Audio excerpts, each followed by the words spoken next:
Magandang umaga po sa inyo. Ako po si Bishop Chito Tagle ng Diocese ng Imus. Tayo pong magkape at pandasal.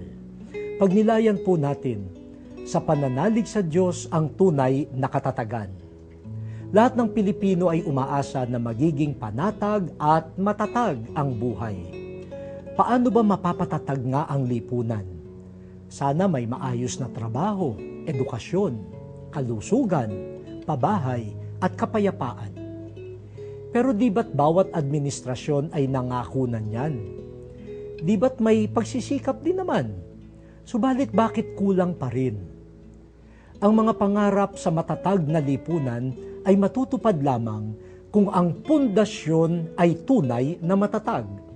At ito ay ang pananalig sa Diyos. Sabi nga po ng Salmo, kung hindi ang Panginoon ang magtatayo ng bahay, walang saysay ang paggawa. Kapag nananalig na ang tao sa pera, luho, katanyagan, inggitan, puwersa at karahasan, madaling matukso sa korupsyon at ambisyon, lalong guguho ang buhay. Ang taong nananalig sa Diyos ay kayang mag-alay ng buhay ng hindi naghahangad ng para sa sarili. Patatatagin niya ang lipunan at hindi ang sarili lamang. Nawa dumami pa ang lider at mamamayang nananalig sa Diyos upang lalong lumago ang ating buhay. Manalangin po tayo.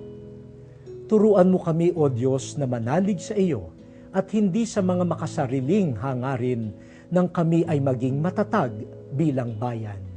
Amen.